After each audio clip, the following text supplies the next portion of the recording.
السلام علیکم دوستو، میکس انفو میں خوش آمدید اور میں ہوں آپ کا بھائی اجاز ساگر۔ قوم لوط جنہوں نے ایسی برائی کو ایجاد کیا جو ان سے پہلے دنیا میں کسی قوم نے نہ کیا تھا، ایسی بدکاری جس کی مثال تاریخ میں کہیں نہیں ملتی۔ اس قوم نے ایسا کیا کام کیا تھا اور ان کا کیا انجام ہوا؟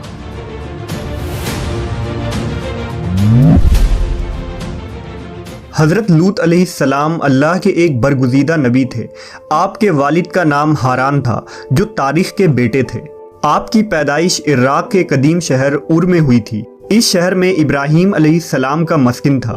دراصل لوط علیہ السلام کے والد ہاران حضرت ابراہیم کے سگے بھائی تھے، یعنی حضرت لوط علیہ السلام حضرت ابراہیم کے بھتیجے تھے۔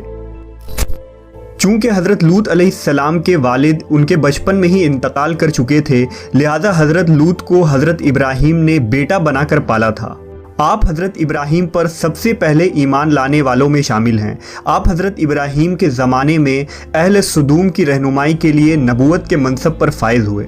حضرت لوط کے بہت سارے معجزات ہیں۔ آپ جس وقت بارش کے لیے دعا کرتے تھے تو آسمان بادلوں سے بھر جاتا اور خوب بارش ہوتی تھی۔ حضرت لوط جس پتھر پر سر رکھ کر سوتے، اس پتھر پر آپ کے سر مبارک کا نشان بن جاتا تھا۔ سدوم وہ علاقہ تھا جہاں لوط علیہ السلام مبعوث فرمائے گئے۔ سدوم کے آس پاس 5 نہایت ہی خوبصورت شہر آباد تھے، جن میں سے ہر ایک کی آبادی 1 لاکھ نفوس سے زیادہ ہی تھی۔ یہ علاقے نہایت ہی سرسبز و شاداب اور قدرت کی فیاضی کا حسین شاہکار تھا۔ یہاں باغات کی کثرت تھی، لہلہاتی کھیتیاں یہاں کی ضروریات سے کہیں زیادہ تھی۔ اردن، شام اور اسرائیل کے درمیان بسا ہوا یہ علاقہ نہایت ہی زرخیز تھا۔ وہاں طرح طرح کے اناج، پھل، میوے بکثرت پیدا ہوتے تھے، اور یہی وجہ تھی کہ آس پاس کے بستیوں کے لوگ بھی اپنی معاشی اور غذائی ضرورت کے لیے ان بستیوں کی طرف آتے تھے۔ مگر یہ بات اہل سدوم کے لوگوں کو بالکل بھی پسند نہ تھی۔ ان کے خیال میں ان کی بستیوں میں پیدا ہونے والے پھلوں، اناجوں اور سبزیوں پر صرف ان کا ہی حق تھا۔ وہ نہیں چاہتے تھے کہ دوسری بستیوں کے لوگ ان کے علاقے میں آئیں۔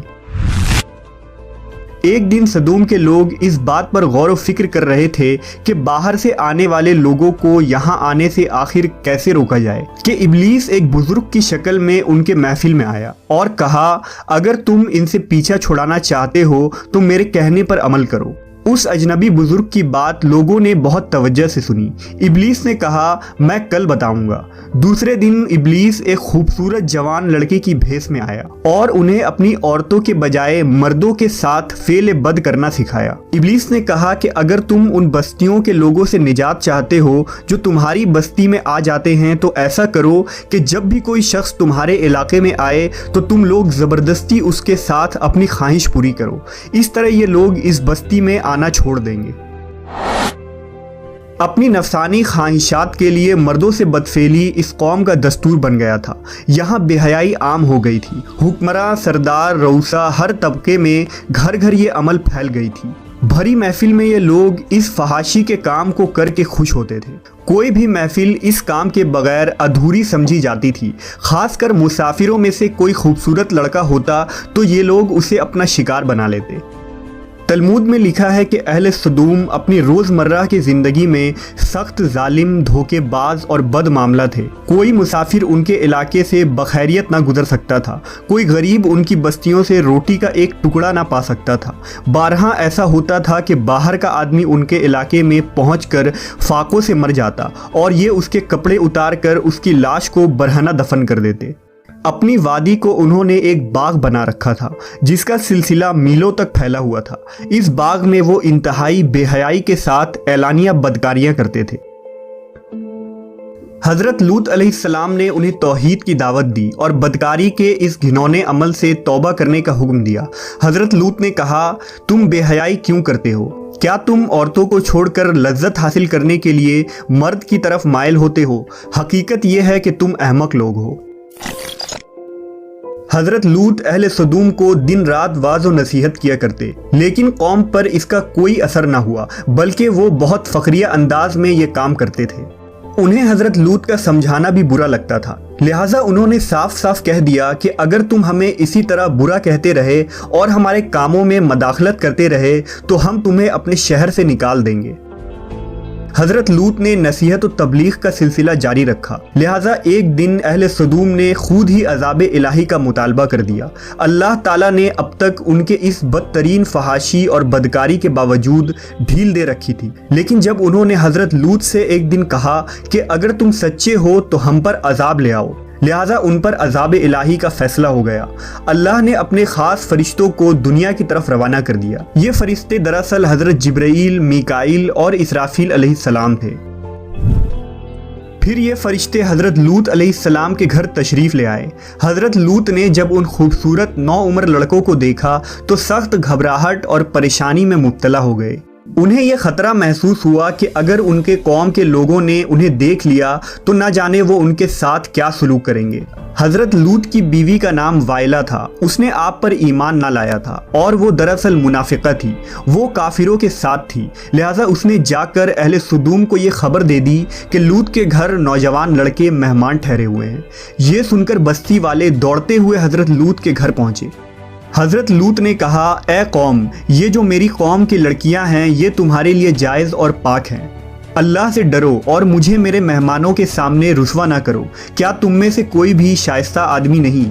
حضرت لوط کی بات سن کر وہ لوگ بولے، تم بخوبی واقف ہو کہ ہمیں تمہاری بیٹیوں سے کوئی حاجت نہیں، اور جو ہماری اصل چاہت ہے اس سے تم بخوبی واقف ہو۔ قوم لوط کے اس بے شرمانہ جواب سے اندازہ لگایا جا سکتا ہے کہ وہ فعل بد میں کس حد تک مبتلا ہو چکے تھے۔ جب حضرت لوط علیہ السلام کی قوم ان کے گھر کی طرف دوڑتی ہوئی آئی تو حضرت لوط نے گھر کے دروازے بند کر دیے اور ان نوجوانوں کو ایک کمرے میں چھپا دیا۔ اس بدکار لوگوں نے آپ کے گھر کا گھیراؤ کیا ہوا تھا اور ان میں سے کچھ گھر کے دیوار پر بھی چڑھنے کی کوشش کر رہے تھے۔ حضرت لوط اپنے مہمانوں کی عزت کے خیال سے بہت زیادہ گھبرائے ہوئے تھے۔